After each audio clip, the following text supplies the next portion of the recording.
इत्तखज़ू अहबारहुम व रुहबानहुम अरबाबा मिन दुनिल्लाह। तौहीद है ये जो बता रहा हूँ मैं आपको, यही तो तौहीद है कुरान की।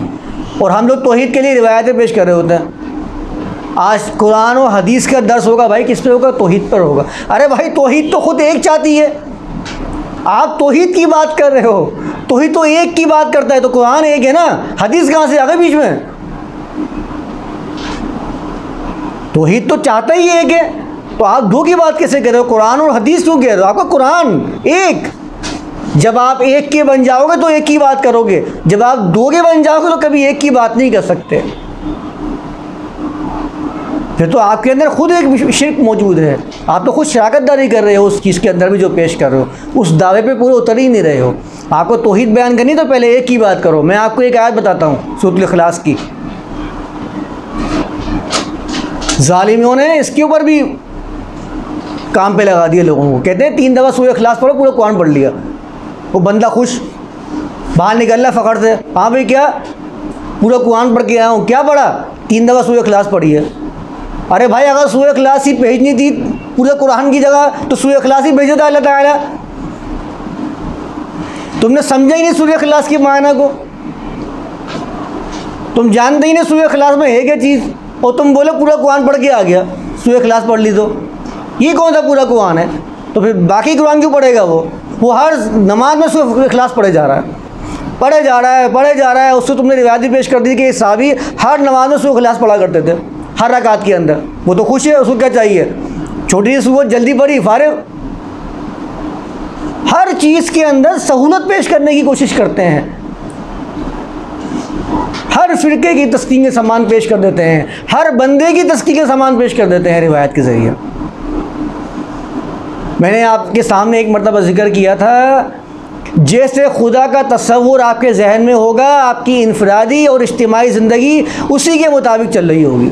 जैसे खुदा का तस्वुर आप पेश करेंगे या रखते होंगे अपने तस्वुर के अंदर, आपकी इनफरादी और इज्तिमाई ज़िंदगी पर उसका बहुत गहरा असर पड़ता है। और हम इस डेफिनेशन के भी ख़िलाफ़ चल रहे हैं, मानते हैं उस खुदा को हैं जो खुद कहता है हुवल्लाहु अहद। उस खुदा ने अहद में वाहिद का लफ्ज़ इस्तेमाल नहीं किया, आप अंदाज़ा लगाइए। कुल हुवल्लाहु अहद, आप यहाँ पर तौहीद बयान कर रहे हैं, और बयान किससे कर रहे हैं? कुरान और हदीस से। और आपको साथ में किससे भी ज़रूर बयान करना शुरू कर देंगे, उस आलिम ने ये कहा, उस आलिम ने ये कहा, उस सहाबी ने ये बयान किया तौहीद के बारे में, और बात कर रहे हैं तौहीद की। अरे भाई बात करनी है तो ऐसे करें कुरान के ज़रिए, जैसे कुरान ने किया है। कुल हुवल्लाहु अहद, इनसे कहिए अल्लाह एक है, उसमें वहदानियत है, वहदानियत, यकताई है, बेमिसल है। ऐसे खुदा को मानने वाले हैं हम लोग। कुल हुवल्लाहु अहद, एक, इसके अलावा कुछ नहीं है, एक के अलावा बस एक है। इतनी सी भी शराकतदारी नहीं है उसके अंदर, ना हुक्म में है, वला युशरिक भी इबादती अब्बी आदा वला युशरिक।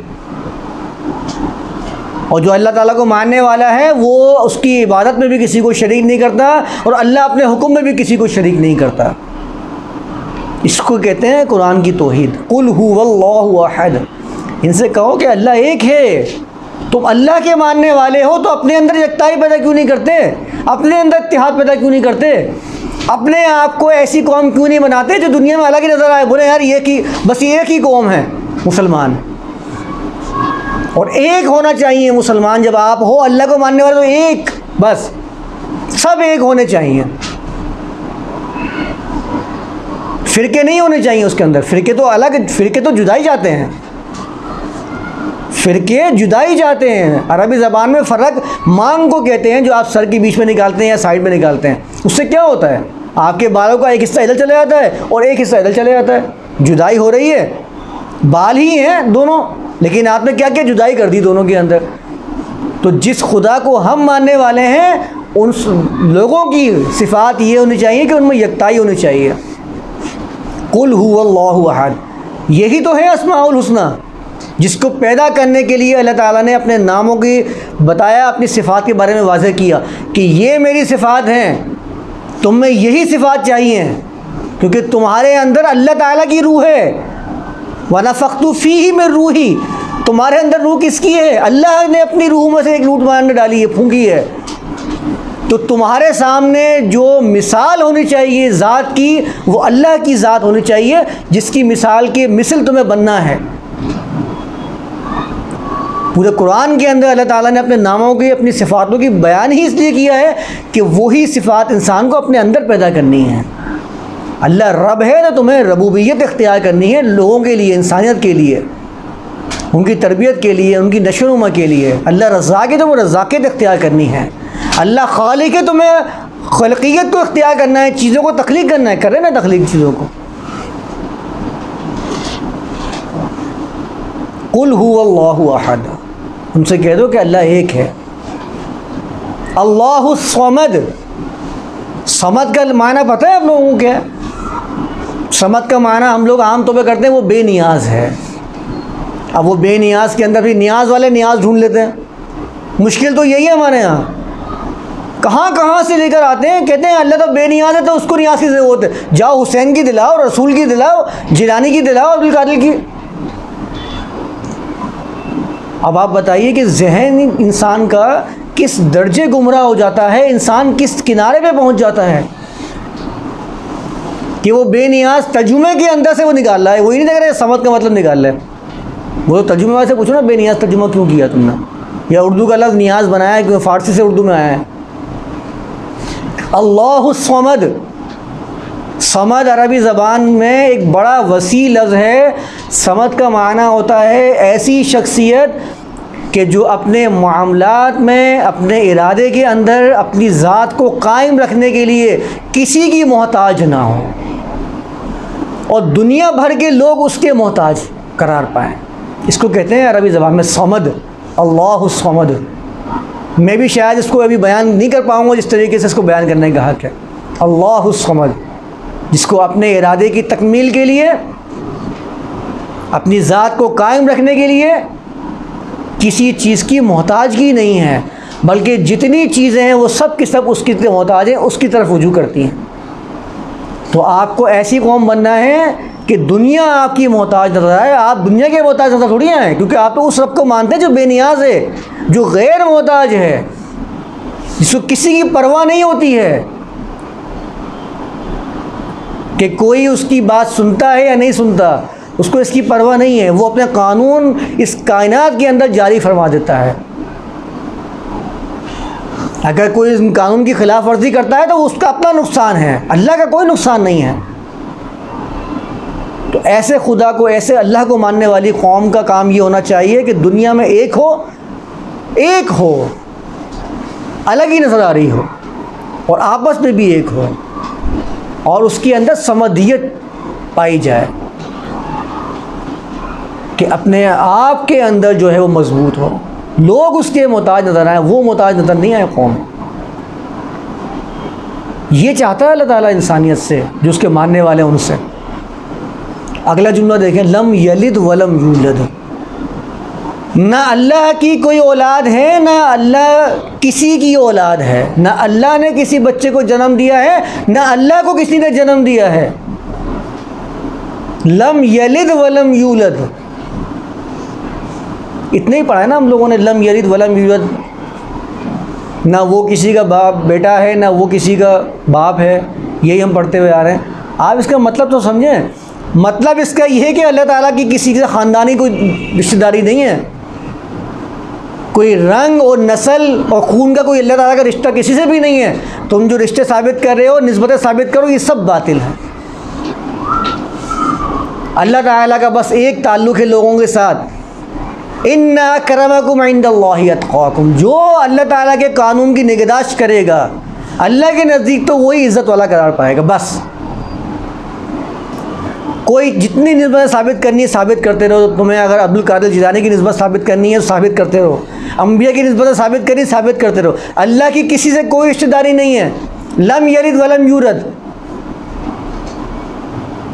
वो किसी का सगा नहीं लगता, वो अपने कानून के मुताबिक फ़ैसला करता है। वो बेपरवाह है तो बेपरवाह का ये मतलब नहीं है कि उसको किसी की परवाह ही नहीं, जो चाहे करे, नहीं, ऐसा भी नहीं करता है। कानून बनाता है और अपने कानून के मुताबिक खुद भी फैसले करता है। हमारे यहाँ तो बेपरवाह का मतलब ही अलग होता है। बेपरवाह है, उसको कोई फिक्र ही नहीं है, मैं जो चाहे करूँ, ये नहीं करता। ऐसा ज़बरदस्त और हकीम है, किसी से रिश्तेदारी नहीं है उसकी, खून का रिश्ता नहीं है, कोई ताल्लुक़ नहीं है उसका, ताल्लुक़ सिर्फ ईमान वालों से है। ईमान वालों के साथ हमेशा साथ रहता है, उनकी मदद करता रहता है। फिर चाहे वो नबी का बेटा हो या नबी का बाप हो, वो सबके साथ वही कानून उसका रखता है जो उसने कुफ़ार के साथ रखा है। जो अल्लाह ताला को मानने वाले हैं, जो लम यलिद वलम यूलद के दाई हैं ना, फिर उनको ये नहीं चाहिए कि वो नस्ल परस्ती में पड़ें। फिर उनका ये काम नहीं है कि वो कलर से लोगों की शर्फ को नापना शुरू कर दें, मयार बना लें, या उनके जो निस्बतें हैं उनको मयार बना लें। ये उनका काम नहीं है। अगर वो ये काम कर रहे हैं तो बातिल पे हैं, वो लम यलिद वलम यूलद के मानने वाले ही नहीं हैं। वो नस्ल परस्ती से, गिरोह परस्ती से, मज़हब परस्ती से बाहर निकल के बात करते हैं। उनका सिर्फ एक रिश्ता है, ईमान का या कुफ्र का, बस। ये मोमिन हो तो हमारे हो, काफिर हो तो हमारे नहीं हो। कफ़रना बिकुम व बदा बैनना व बैनकुमुल अदावा। इब्राहीम और उनके मानने वालों की यही तो मिसाल पेश की है कुरान ने। हमने इनकार कर दिया, आज के दिन से तुम्हारे और हमारे दरमियान अदावत और बुग़्ज़ शुरू हो गया है। बुनियाद क्या है? ईमान और कुफ्र, बस। कोई तुम्हारे से रिश्तेदारी नहीं है हमारी। इसी बात की कुरान दावत देता है। जो लम यलिद वलम यूलद के मानने वाले हैं, वो ना ज़ातियात की बुनियाद पर फैसले करते हैं। उनका मयार ना ज़ातियात होता है, ना उनका मयार सैयद होता है, ना उनका मयार अहले बैत होता है, ना उनका मयार सहाबा होता है। उनका मयार फ़कत एक चीज़ होती है कि हिदायत पे था या नहीं था, ईमान पर था या नहीं था, अभी ईमान पर है या नहीं है, बस। अगर ईमान पर है तो उससे मेरा ताल्लुक़ है, अगर ईमान पर नहीं है तो वो हमारे ताल्लुक़ से अलग हो गया। ये है लम यलिद वलम यूलद की दावत। ये हमें अपने अंदर पैदा करना है। वलम यकुल लहू कुफुवन अहद। अल्लाह ताला वो है जिसके बारे में हम ये पेश करते हैं कि अल्लाह के हमसर, अल्लाह के मिसल, अल्लाह के बराबर किसी भी सूरत में कोई है ही नहीं। अहद, कोई एक भी नहीं है, कोई भी। इसमें नकीर आया है कुफुवन अहद, कोई एक भी नहीं है। ऐसे अल्लाह की दावत देते हैं हम लोग। तो हमें ऐसा बनना है कि हमारे मिसल, मुसलमानों के मिसल पूरी दुनिया के अंदर कोई कौम हो ही नहीं। अपनी मिसल आप, उस वक़्त हम कहलाएंगे हकीकी तौर पर कि हम जिस खुदा का तसव्वुर पेश करते हैं, हमारी इनफरादी और इज्तिमाई ज़िंदगी बिल्कुल उसी के मुताबिक चल रही है, वरना हम उसकी डेफिनेशन के मुकम्मल तो खिलाफ वर्जी कर रहे हैं।